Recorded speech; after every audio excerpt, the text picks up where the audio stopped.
Welcome back to another episode of the Bigger Than Me podcast. Here is your host, Aaron P. Reconciliation is a hot topic, particularly for National Truth and Reconciliation Day. Are we on the right track? Or are we lagging behind? Today I'm speaking with the Federal Minister for Crown and Indigenous Relations. My guest today is Gary Anandasangaree. Minister, it is an honor to speak with you today. Would you mind first introducing yourself? Glad to be here, Aaron. My name is Gary Anandasangaree. I represent the riding of Scarborough-Rouge Park in Parliament, and I also serve as the Minister of Crown-Indigenous Relations. Fascinating. You are an internationally recognized human rights lawyer and community activist. Would you mind just sharing a little bit about your background? Sure. I have a myriad of experience prior to getting into politics. I would say my first advocacy role was to advocate for youth, particularly those who were getting kicked out of schools and were involved in the criminal justice system. So prior to even going to law school, that's the work I did running a youth organization. And really grounded me as a person, as someone who advocates on issues of importance. One of the things that I realize is that when you work with individuals, you're really advancing the rights of that individual, and I think that's critically important. And I have the utmost respect for people who do that important work at a grassroots level. But over time, there's a sense of frustration that takes place because you're basically doing the same thing over and over again, getting maybe the same results, like good results, but it doesn't offer transformational change. And that's one of the reasons I chose to go to law school. And even as in law school, I was doing a lot of the advocacy around what was called the Education Act in Ontario, and we were able to get some changes to the act that essentially changed how discipline was handed out in Ontario schools. One of the critical pieces in this is that you'll find that more racialized, Indigenous, Black people will likely be kicked out of school more often than their non-counterparts. And for us, we were able to demonstrate that as we advocated for the changes to the Act.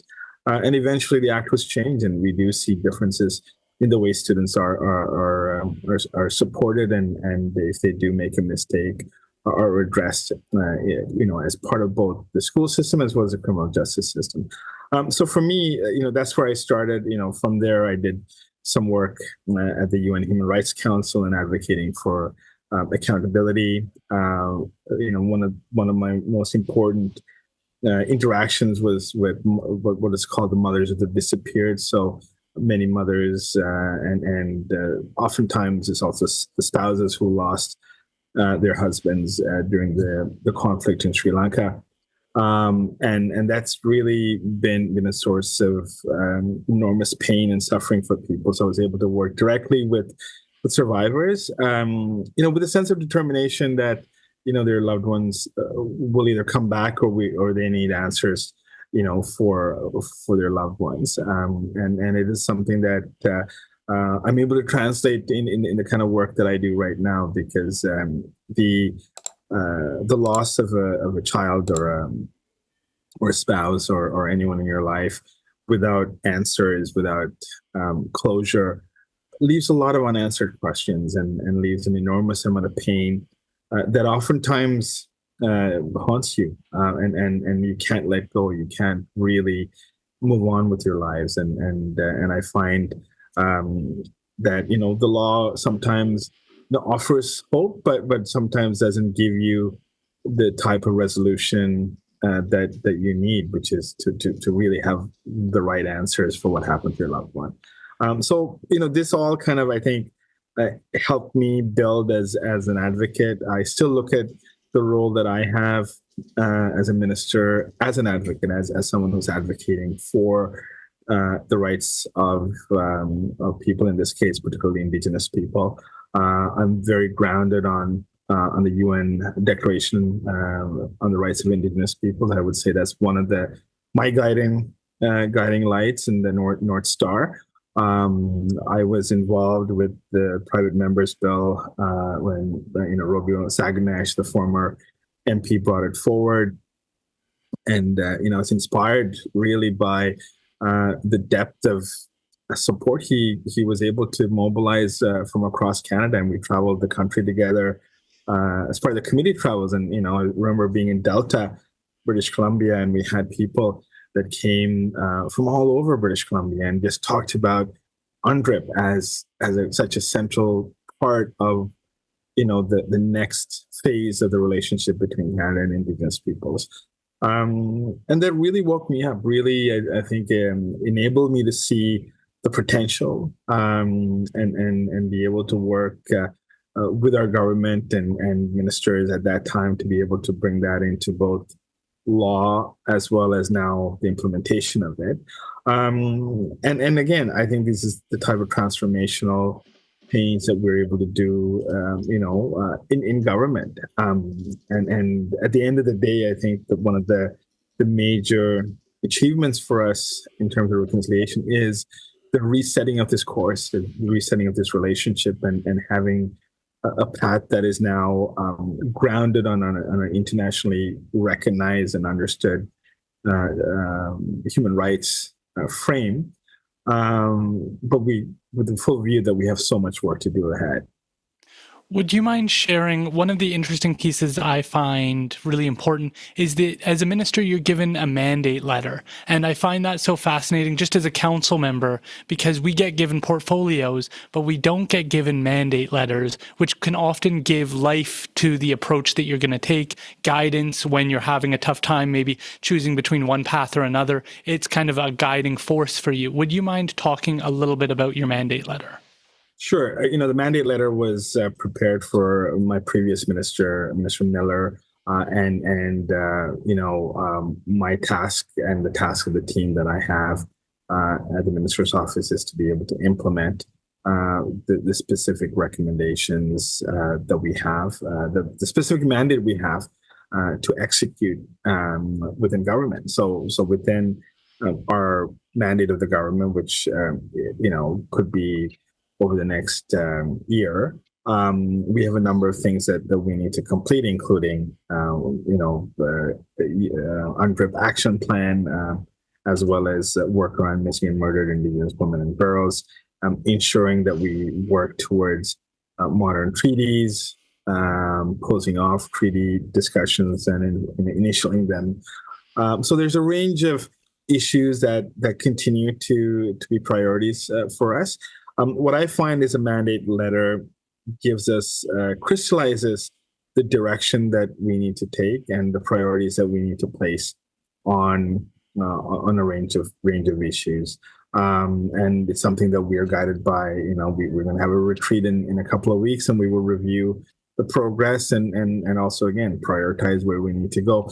If I may suggest, like one of the things that David Lametti, who's I was his parliamentary secretary before, so they never gave a letter to parliamentary secretaries. It's to the ministers it's given. So David and I sat down and we basically tasked the specific things that I would do and lead as part of the work that he was asked to do as Minister of Justice and Attorney General. And I think for any councillor, anyone in government, it's probably a very good, transparent way of offering our what we are going to achieve and maybe hold us to account in that regard. So I think there's many ways of looking at it. I look at it as a guidepost and something that is really important for us to work through.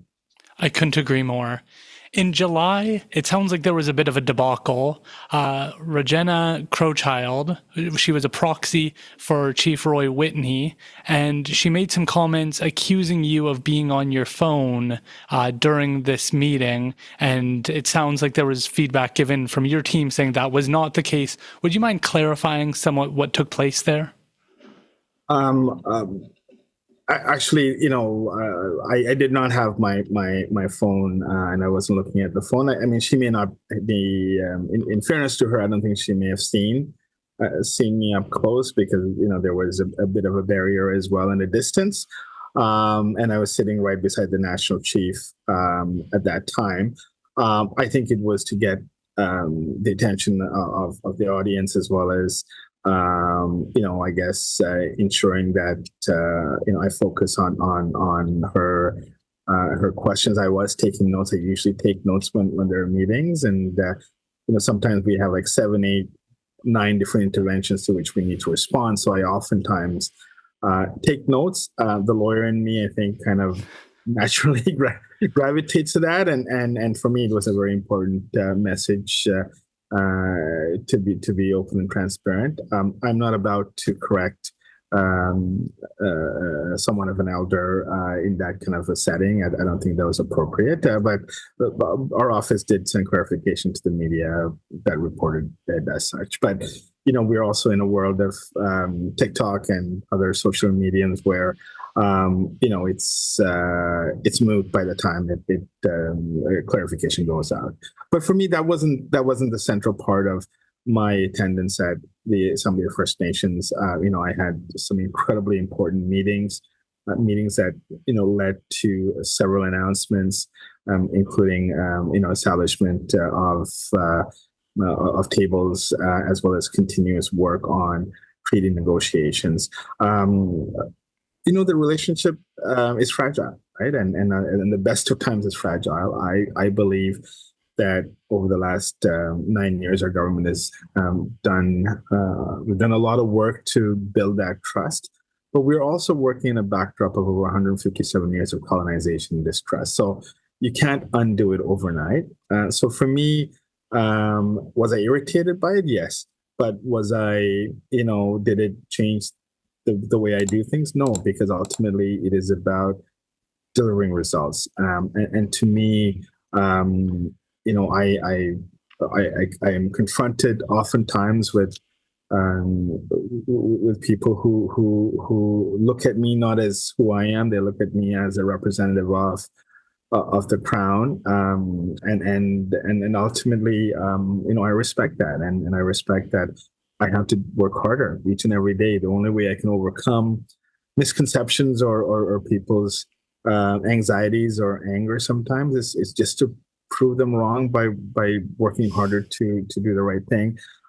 That's not always easy, and that's not always possible, but we do our best each and every day. And that's, since I was appointed on July the 26th of 2023, I would say every single morning I wake up with this hunger to say, okay, what more can we deliver? What more can we do? And I've had a remarkable summer going around the country, but particularly on, initialing 3 modern treaties in British Columbia, renewal of the agreement in northern BC, ensuring that we advance HIDA recognition, government recognition. So it's been a very busy summer delivering results, but I would say there's a lot more to do, and we intend to work every single day until the end of our mandate to deliver.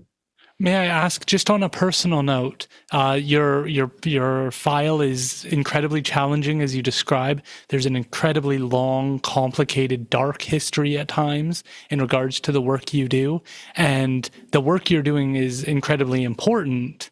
But I just wonder personally, is this file more challenging because you are likely always confronted with there's more to do, whatever you're doing, even the biggest win, you could have the biggest win of your time in office. And the next sentence probably needs to be something along the lines of, but there's more to do. We're not saying we're done. Has that been a unique challenge just to try and address really important issues? I'm sure the work is incredibly rewarding, but to know that kind of the cycle of the work is that you're never done. You got to keep going. It's a unique file from my perspective in that regard, because there is so much to do, but that might be more challenging. I know on council, when we have a win, I notice my team has a tough time absorbing that, soaking that in for themselves. And so I always try and say, let's just take a couple of minutes and process what we've done here. We just got approved for BC housing. We're going to have new housing we haven't had in 20 years. This is a big accomplishment, but everybody wants to kind of move on to what do we need to do next for A, B, C, or D. And so I noticed that it was taking something a little bit too much from me personally in that role. And so I just needed to start to develop processes so we could celebrate those things. I'm happy to get back to work. I'm happy to do the job. But I just noticed that if I didn't do that for myself, I was going to burn out, because you need to be able to say, I'm doing my very best. And so I'm just curious as to that personal experience with this file. Yeah, look, it's one of those things where I've always, anything I've done, it's either 110% or nothing, right? And that's always been my approach. But in this particular role, I realized that every day matters, right? Every day, when we signed initial three modern treaties this summer, last week of June, and last week of June and one in July. And one thing I realized is that every single one of them, communities and leaders and lawyers and negotiators and councils and elders, have been working on it for 30, 35, 40 years. Like, it's a lifetime, right? I mean, at the end of this enormous journey, sometimes I think we were celebrating someone who was, couldn't even come to the initialing, just because it took so long and he was not well. We've had issues where, gentleman passed away just before negotiators' agreement on it. So the weight of history is there every time we do this, right? And every day, even if we're signing off on an agricultural benefit or an addition to reserve, the time it took to get us there is so frustrating sometimes. But we're there, and it's a moment where, yes, I want to, relish it, and I want to say this is great, but I don't think we have time to just focus on that, because we're right away off to the next one and the next one and the next one. Because we have made progress on a range of issues, and I would be remiss if I don't execute on them and be able to, I'm trying to figure out my fall schedule, and we have a number of major advances in Ontario and in other parts. I just need to make sure I get to each one of them to be able to initial them, because imagine if we're not able to do it in the mandate we have, because then they'll have to wait, maybe several months, maybe several years, maybe until, maybe a decade. And we don't want to do that. And so I think I'm inspired by it. And I feel like I do take rest. I'm not a robot. I take rest. I take my time off. I spend time with family, and I do take vacations and so on. But ultimately, the focus of the work is so important. It's like nothing else in government. There's no other parallel role in government that I think will have transformational impact in the long haul than this particular portfolio and the work that we're doing around reconciliation across the board. Would you mind sharing, I know this was a little bit of a time ago, but it's still very relevant, the agreement you signed with the Mi'kmaq? As we know, the Mi'kmaq have, it was an education sectoral agreement with the Mi'kmaq in Nova Scotia. It was basically a renewal of the previous agreement. The Mi'kmaq in Nova Scotia have amongst the best results of any community, any nation within Canada. In fact, their provincial averages are higher than the averages for Nova Scotia in terms of graduation rates, in terms of educational attainment, and so on. So it's in many ways, it is a very inspiring, 30-year journey where they've built an education system with outcomes that I think is desired by most, if not all, that I have met. So signing that, I think, with the Prime Minister there, I think was very special. And at the core, I think, of the relationship is the failure of Canada and its education policies. It's the failure of colonial structures and policies to say, we're going to take the Indian out of the child. We're going to remove the child into residential schools, and then we're going to make sure that they don't speak the language, they have no connection to their community and culture, and we're going to cut their hair. A range of things that happened where the child was actually, devastated and ultimately returned to a community where the community doesn't recognize the child, and the child doesn't recognize the community. And at the core of self-determination, at the core of it, UNDRIP, is about ensuring that Indigenous people have right and control over every aspect of their life, with education being a core aspect of one's growth, one's well-being, one's progress. And that's why it was so important for me when we signed that agreement. As someone who, I think more than any other area of law, education is rights of education is something I've fought for all my life. And I think to be able to sign that agreement and renew that relationship, it was a 35-year renewal, and to ensure that self-determination stays with the Mi'kmaq was extremely powerful. More powerful was to see we were at a graduation right afterwards, the local high school, I think 11 out of the 12, like their high school graduation rates were, phenomenal. And to be able to spend time with the young people there, for much of the negativity we hear, those are the days why we do this work, right? Because we want to set and ensure that the trajectory is turned and we have a path that ensures every single child that's born here, Indigenous or non-Indigenous, is able to fully actualize their potential. Beautiful. I've had the honor of interviewing Roy Henry Vickers, who's an artist, and you've recently signed draft treaties with one of his communities. Would you mind talking about the draft treaties with Kitsim-Kalem and Kitselis? Yes, we were able to initial this in June, right after National Indigenous Peoples Day. It was a remarkable week in Terrace, and it's very special.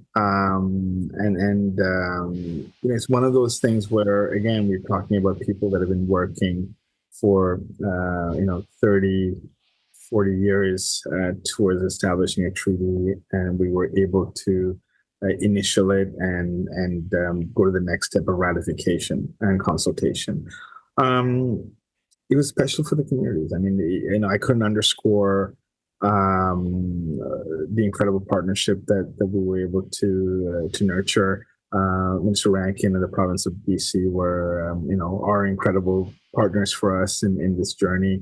In British Columbia, we haven't had a modern treaty completed in a generation. So as part of the BC treaty process, it was also critically important to ensure that worked. Is it perfect? No. Is it going to solve every issue or all the major issues? No. This is an important framework, I think, that will, over time, ensure that both communities have self-determination over their affairs. We need to look at Tuas or some of the communities in the lower mainland who have entered into modern treaties, and we see the progress that they've made, within a relatively short period of time. Tuasin is only 15 years. The Nishka, they're much more advanced and a longer term treaty, but even then, we are just scratching the surface, and the potential is enormous in the future. And I think that's what I'm excited about. The fact that the nations will have self-determination over their affairs is at the core of what I think our government wants to work on, and I think it's a core of UNDRIP. It's a core of the aspirations of many nations that I've been able to speak to and engage with.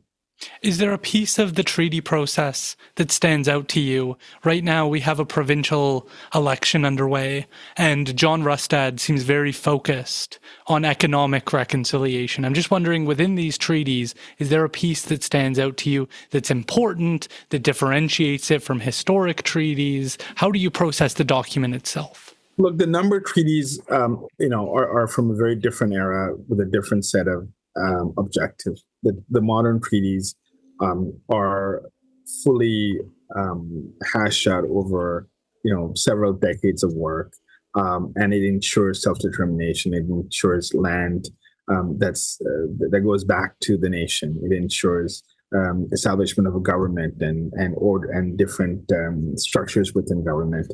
Oftentimes it's incremental. There's also fish components to it. And ultimately, in order to have economic reconciliation, I believe treaties are a very important tool to achieve that.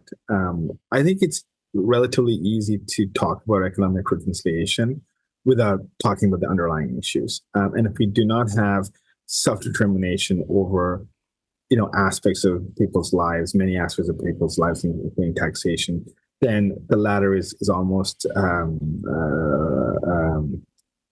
an artificial assertion that life will be better with economic reconciliation. I think in order to understand what that really means, the tools need to be available ahead of time, and the modern treaties actually enable us to set up those tools. And I go back to the Tsawwassen as one of the examples of how they've been able to build and to be an economically self-sufficient with enormous aspirations that they have towards economic development. But all of that's happened because of the modern treaty that they were able to enter into. This is more of a personal philosophy question that I ask myself fairly regularly. I see many nations and many Indigenous people demanding self-determination.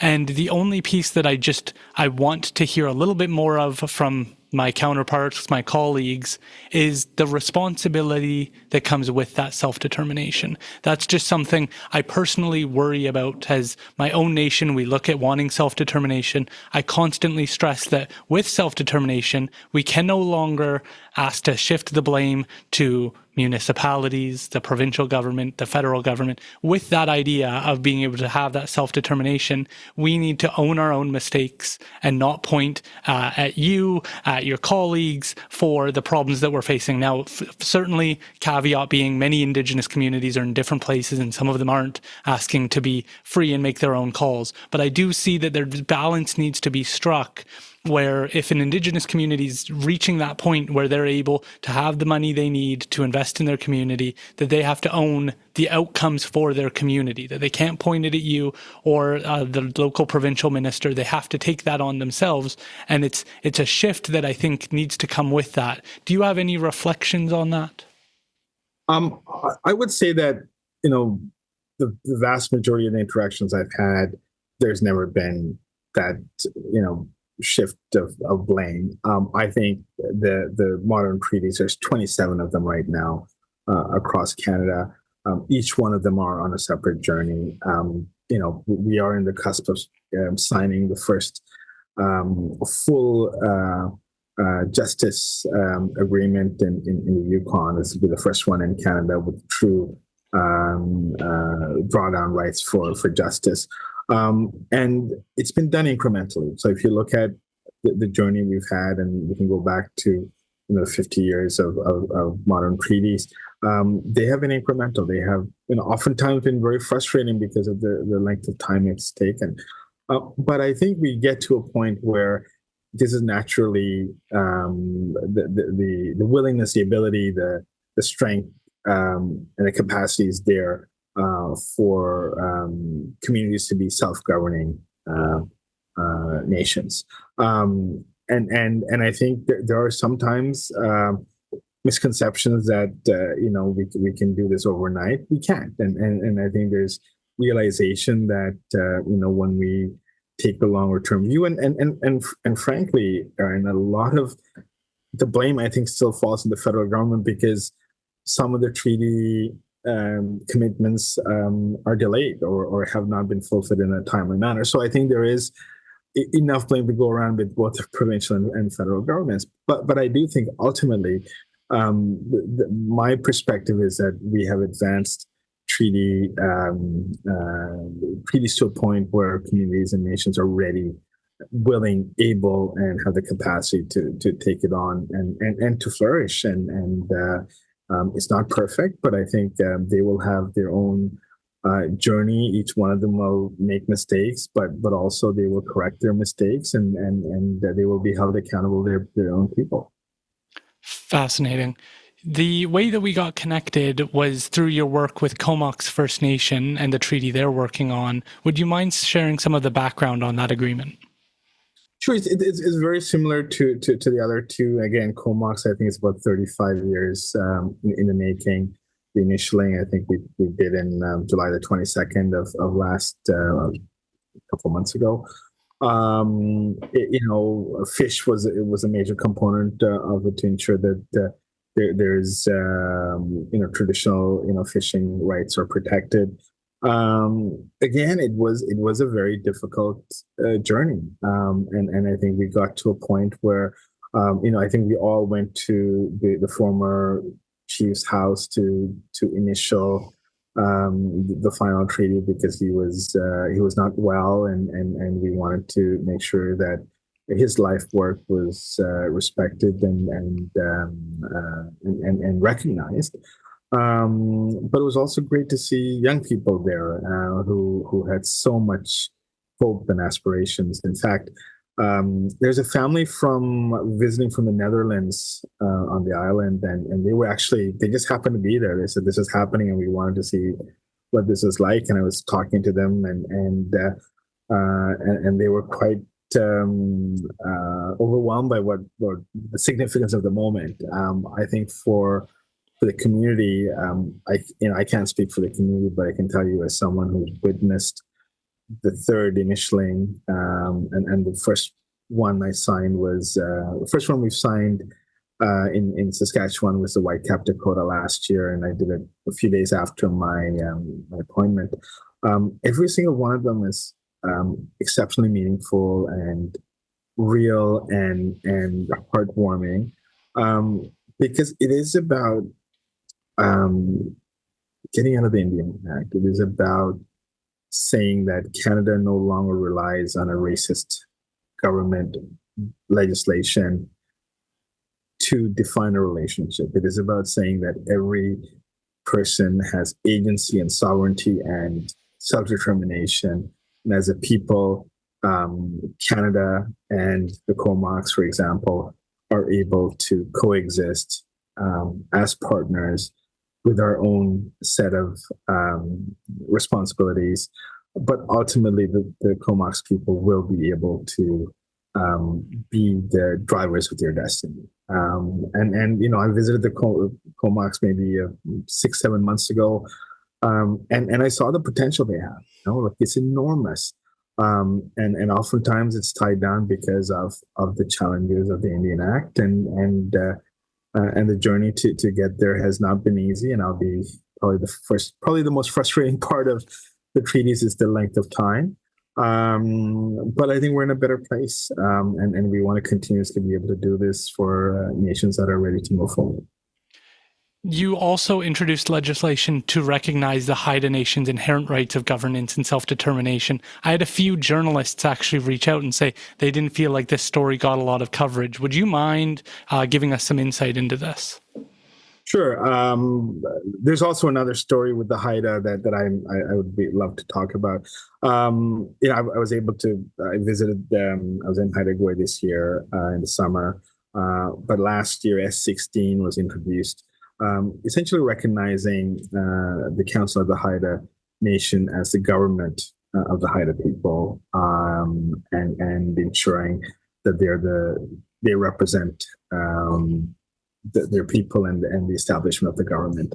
The Haida have asked that we have an incremental approach towards where they want to go. But the first issue being recognition of the government. The second major thing they want to do is recognition of title. As you know, the province of British Columbia was able to bring forward the legislation recognizing title. I was invited to the legislature. First time I've sat through a legislation. I've never been elected to the provincial legislature, so the first time I was able to sit there. But for me, it was important that I send a message that BC is not alone in this. We, federal government, we want to move forward. And I know when Minister Guilbeault went, he spent several days in Haida Gwaii. We're talking about lands that are of federal control, including Parks Canada, Guahanas, as well as some land relating to defense and transport, which could potentially, as part of the second phase of this, could be transferred to the Haida people.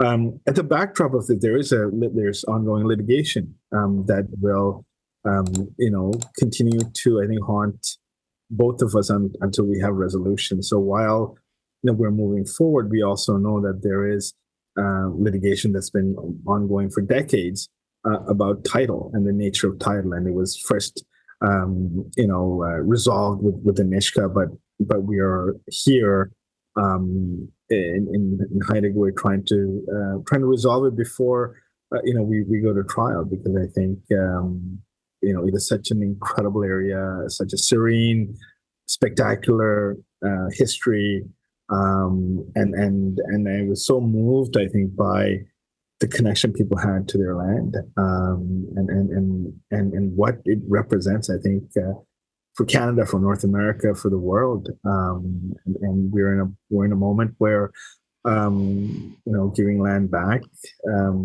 is very much part of what we need to do.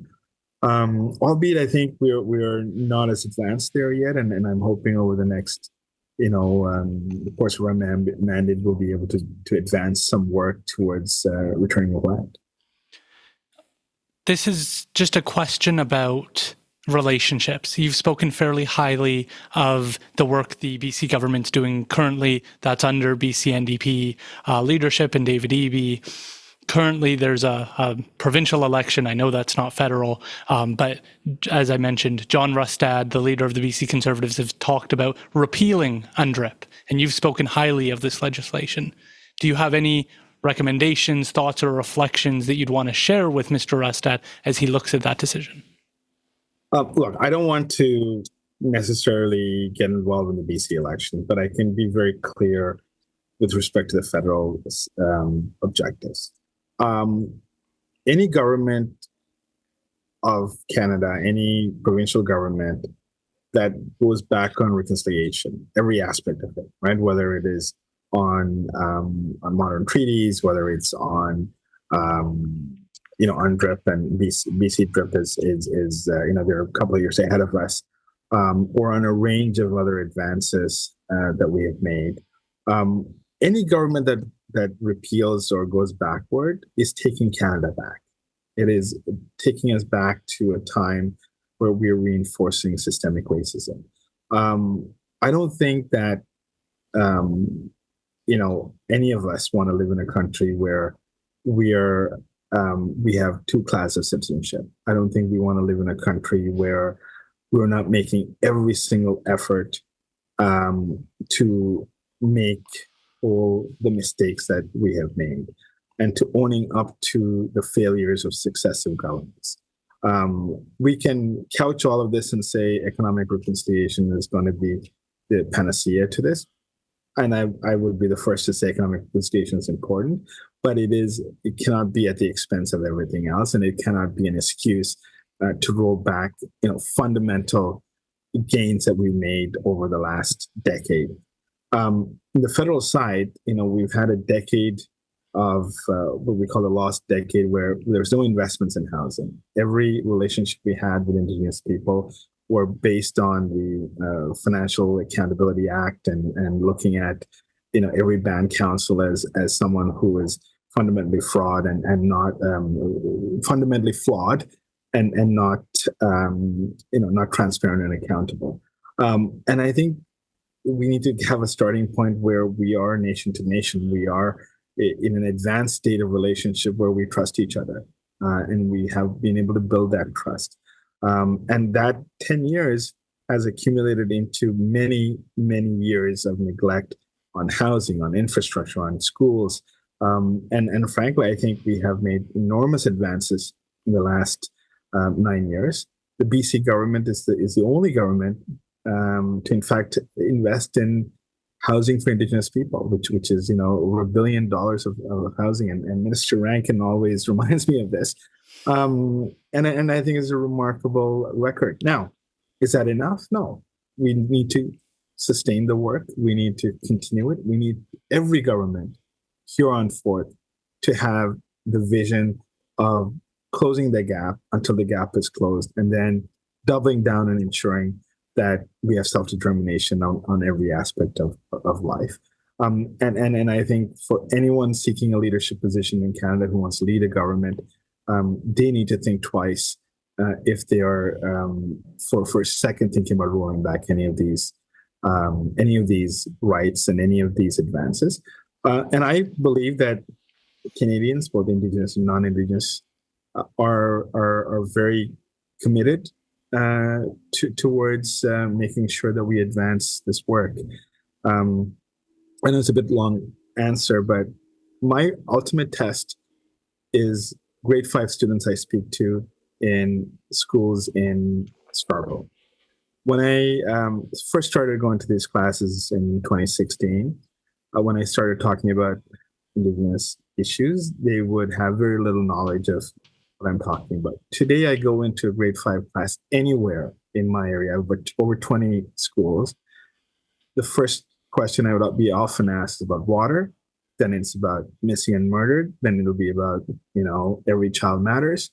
And I would spend an hour trying to answer and oftentimes defend what the government's done. I think we're in a different place today than we were a decade ago. And I think Canadians expect a lot more of their government and will not tolerate anyone going back. Agreed. Just on the Financial Transparency Act, I'll give a little bit of a pushback because the only concern that I see, I'm a fierce proponent of that act and the need for it to be implemented. I joined my council. We were 3 years behind on our audits. Our community had no trust in the council because there wasn't financial transparency. We were behind on some of our reporting to organizations like Indigenous Services Canada. And my big concern, and you might see this occasionally, but is that often Indigenous people and First Nation communities are often voted in based on their last name or their family relations. That's a problem. I believe in democracy, and democracy would have those people run based on a platform of how they're going to improve their nation, not based purely on their family dynamics. And so those people get put in, and if they have a big enough family, they can run the community, and then they may have good relations with you, but bad relations on their financial responsibilities.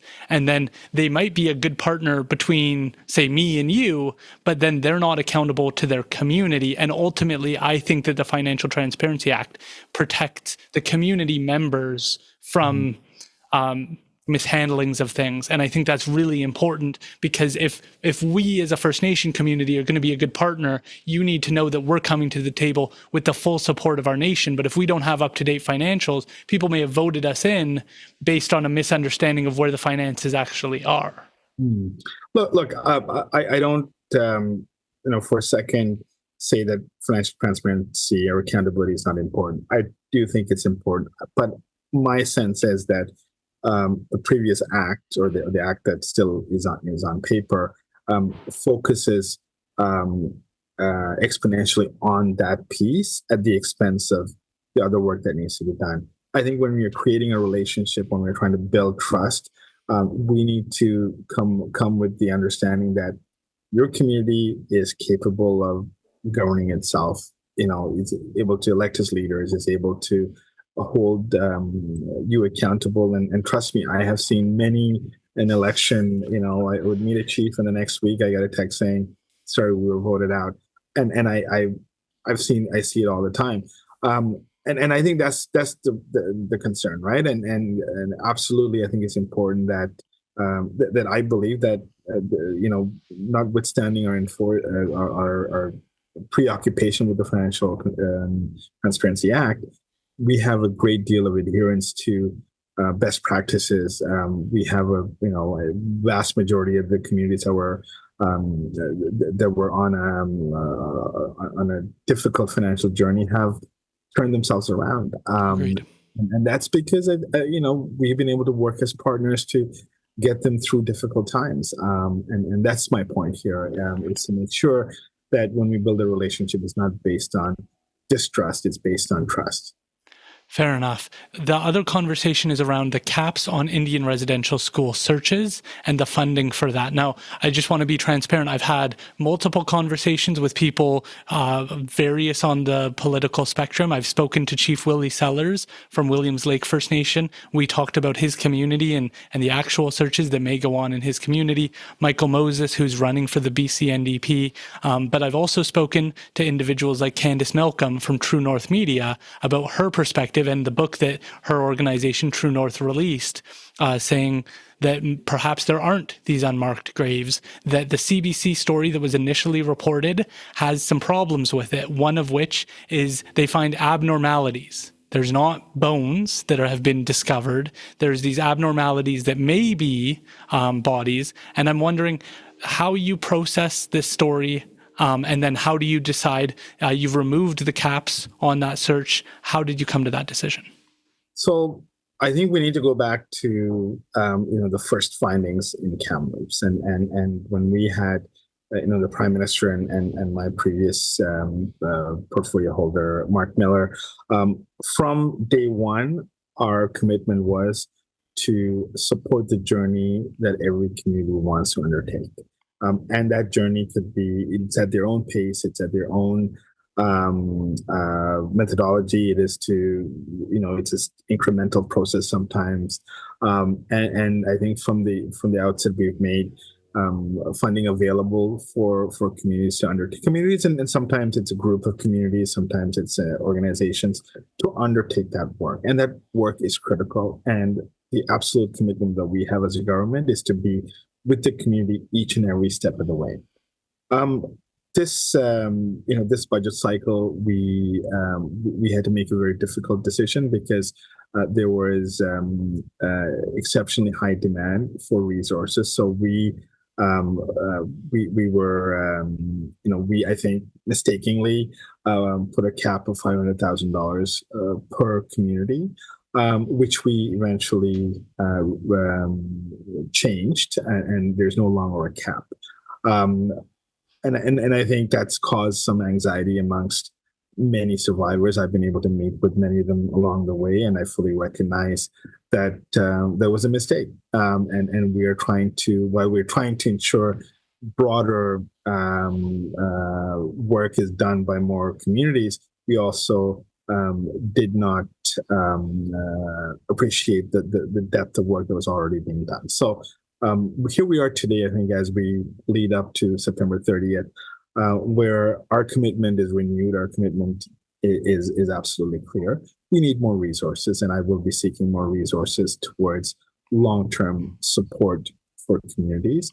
And I do believe that many communities that have done the advanced work. So some have done, work. They're ready to exhume. They're ready to find, find their loved ones, and maybe even go to the next step of DNA testing. Are in a very different phase than someone who's just, starting to look for anomalies or starting to scope out the area that they're going to do the search. They're in two different parts and areas of the journey. But it's the backdrop of this is denialism that is very troubling because, I was at Williams Lake. I was at, I was at Williams Lake last year around this time. I met with Charlene Bellevue, who is very involved with the work of St. Joseph's former St. Joseph's residential schools. I walked the ground. And, this was about 3-4 in the afternoon. By the time I finished and I had so many other things to do that day, I just went to the hotel and I had to shut down. And I have not felt like that in any other day in this role. And I had to shut down because the emotion was so overwhelming, and the impact that just even walking and understanding the stories just crushed me, right? And for anyone to suggest that, we can't accept residential school, that took place, that young people didn't go home, families didn't have their kids back, I think it's absolute nonsense. And it is the type of hatred, in my opinion, that warrants criminal review and almost when we talk about Holocaust denial or denialism of any major event, I think genocide, I think this is at that point where it should be part of Canadian criminal law to be able to talk about those who deny that this happened. The work I think that's being undertaken by the community is a verification process to see, if there are bodies that can be found or that can be exhumed and that can be tested. And every single one of those steps takes buy-in from the community, it takes commitment, it takes, frankly, the understanding of what they're going to be able to live with when they do that search. And everyone will have different decision points, and everyone will not have the same outcome. But ultimately, everyone deserves to undertake this process if and when they're ready. Minister, I guess I will just push back a bit on the idea of legislating this into law. I spoke to Candice Malcolm. Her and I disagree on a great many things, but we work that through conversations and dialogue. And she's very skeptical on whether or not this money is going to be well spent. She's very confident that this is a gigantic waste of money from her perspective.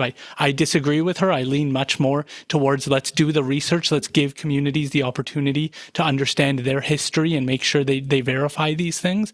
But I spoke with Michael Moses, who is very sympathetic to this cause as well, and he agrees this may have been a moral panic, that we may do all of this research and come back with a few people, that the Truth and Reconciliation Commission did cover a lot of this work. And so there is this genuine pushback that I think is coming from a very real place of they were told that there was these 215 children lost. Then the number just kept going up, and not a lot of that is verified. And so people panicked. I remember people reaching out to me. How do I think about this? What do I do? How do I reconcile? How do I carry this weight on my shoulders? We were a part of a genocide. We killed thousands and thousands of babies, and we don't know whether or not that's even true. And so when you see this pushback, when you see people going, whoa, we might have been sold a bill of goods, when you see Grave Error and the book, like I read that book, I said, okay, like we have to hear these people out because they may be on the other side of the political spectrum than me, but the only way to reduce these tensions is to have open dialogue. My grandmother attended St. Mary's Indian Residential School. As a consequence of the trauma she experienced there, she drank most of her life. She gave my mother fetal alcohol syndrome as a consequence of that. And then I am lucky being raised by a single mother that I got given certain opportunities in life to rise out of that life. But I want the opportunity to sit those people down, look them in the face, and break these conversations down. And if I threaten the legal system against these people, it just emboldens them that one side has the political power and one side doesn't. And I think there does need to be genuine conversations about that. So I just wanted to kind of share my feedback on that. The last piece is just around the infrastructure gap and how we think about that issue.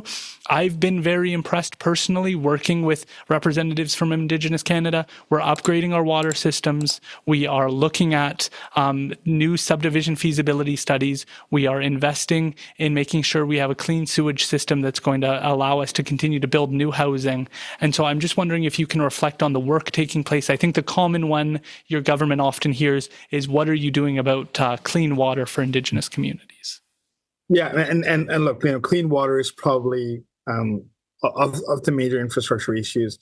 We made significant advances on clean water, and as you're aware, we have actual with a website that gives you, I think, just under 30 boil water advisories where we're very close to completion. So I feel like that's a gap that we're going to close over the next several months, if not a year or two. I think the broader concern is on issues of housing and infrastructure, schools, what have you, and we have invested unprecedented amounts of money into these, different gaps. But the challenge is, for example, housing. Northern housing is a major challenge. So when we look at places like Northwest Territories, we know that even to get goods into into the areas to build the houses, the barges are not able to go through because of climate change, because there's very dry conditions. Similarly, we have, other areas where we've had a labor shortage, and we've had, supply chain issues.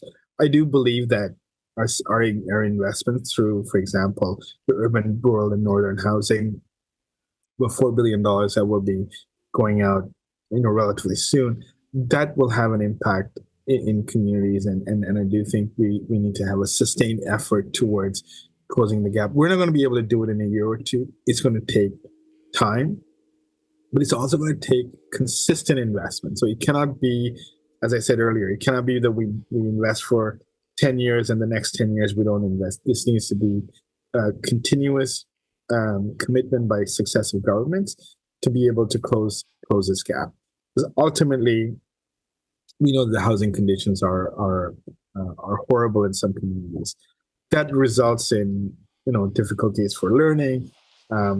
Sometimes situations where if you have more people living in a house, your ability to learn, your ability to have privacy, a range of issues, I think, kick in, and that oftentimes leads to other social issues. So we do know that investing in housing is a critical component of the work that we need to do, and I believe we made sustained efforts. Is it at where we want to be? No, I think we need to do more, and we need to continuously work towards closing the gap. And today we announced $24 million towards 100 beds in southern Ontario towards transitional housing for women who are going through difficult situations. For example, women and men, by the way. So for example, Thunder Woman Healing Lodge is a place in Toronto where we're creating beds through the National Indigenous Housing program with the requisite wraparound supports for them, for people who are getting out of correctional facilities. So those are important steps. And I think there's 72 or 73 different projects that are supported through NICHI, and what we're expecting is that more and more projects will flow through, not just through budget 2022, but 23 and 24 as well, because we have additional infrastructure dollars that are going to go towards communities. So it's a work that we need to continue and sustain as we move forward on this relationship and nurturing and building the relationship. Yes, I am very impressed. When I came on, of course, I've heard how difficult it can be to improve housing. I was given that portfolio in 2022. We had 89 homes. A lot of them needed significant repairs. A lot of them I wouldn't feel comfortable sleeping in for a night.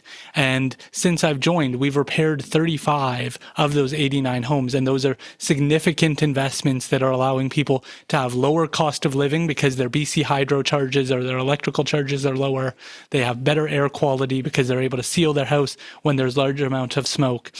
The only comment, and it sounds like you've already heard this from our provincial counterparts, is that investment in federal housing is something we've started to see lack. We're lucky here in BC because we have BC housing, but if we have a conservative government, we will no longer have that support. They will no longer prioritize that, and we will be completely reliant on your ministry and, of course, Patty Haiju's ministry in order to get that support. Do you foresee that being an investment that we're going to see in the near future? Because we have started to see that start to dip in recent years. Well, look, housing from a federal perspective is critical, and we are investing, almost $60 billion towards the National Housing Program. A lot of it is earmarked specifically for Indigenous people. We also have $4 billion carve out for urban, rural, northern, and those are focused on Indigenous communities. We have an additional $1 billion towards infrastructure that's flowing out of budget 2024. So I think there's enough out there that I think people will start seeing the change, and ultimately it's about building momentum and sustaining the funding as we go forward.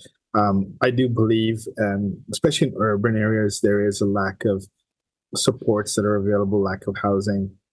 And there are a number of incredible organizations that are closing the gap, but they're doing it because the federal government is there as a partner for them. And that's exactly what we did this afternoon. Can you tell people how they can keep up with your work and the important impact you're having in the agreements you're signing? Well, our social media is probably our best form. So Gary_SRP on Twitter and Instagram and Facebook. And we're always, I am visiting many communities. One of the things I've started to do, Aaron, is to meet young people. So last time in New York at the UN Permanent Forum on Indigenous Affairs, we had a meeting with about 70 youth from across Canada who are attending as delegates, and it was truly inspirational. So I would love to continue engagements with young people across Indigenous people across Canada. I do think there's a voice that's oftentimes missing or not heard enough. But like the work doesn't end, and I think that we're in a critical juncture in our history, in our shared history, where I think we can move the dial, and we're moving in the right direction. And I think they're all saying, if we are paddling the canoe in the same direction, we will get to the destination faster. And that's how I feel that we are today. We still have a long way to go, but I think we're on that path, and we're on that together. Minister, it's been an honor to share the time with you. I really appreciate you sharing your insights on this work and for taking the time. Thank you, Aaron. Thank you.